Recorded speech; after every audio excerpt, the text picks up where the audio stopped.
beautiful. I've looked at this for 5 hours now.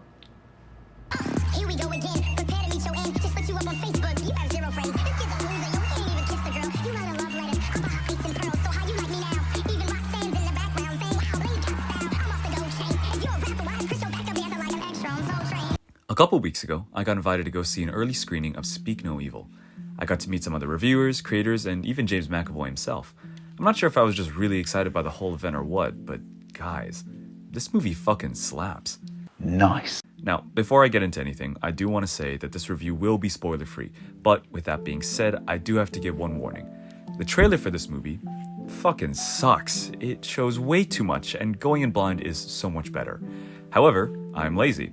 So the clips I'll be using for this video will be clips from the trailer. So if you haven't watched the trailer yet, maybe turn the phone over or lower the laptop and turn this video into a nice little podcast. Alright, there's your warning. Let's talk about this movie. Speak No Evil follows an American family as they travel to some newly made friend's home in the countryside, and a bunch of psychological, terrible shit at the hands of James McAvoy follows. And that's really all I want to say about the plot. It is so simple, and I think that's what makes this film work so well. It knows exactly what it wants to be and when to be it. Because honestly, this movie can get really scary, but it's also fucking hilarious.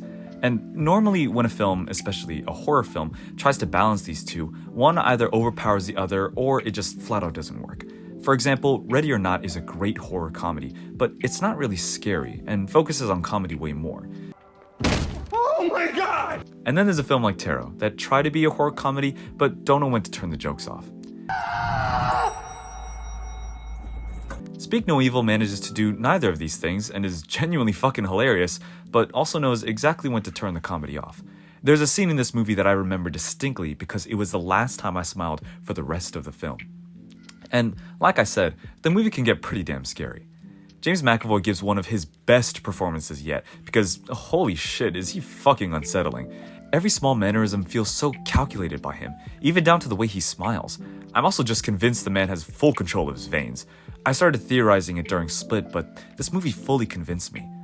Also, seeing James McAvoy after the movie ended was kind of a nightmare because by that point I was absolutely terrified of him. And it's not just him giving a stellar performance, the whole cast is really giving it their all. And I think that's one of the main reasons why this movie works so well. The characters are just so believable. Everyone is acting their ass off, and the writers went in overtime to create characters that we actually care about. So often in horror movies, characters are either poorly written so we don't care about them, or overly assholes so we root for their deaths.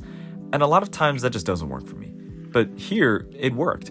The characters are so complex and human. I love it. They're also capable protagonists. They aren't just the typical stupid leads who can't manage to form a coherent thought to save their lives. They actually make good decisions.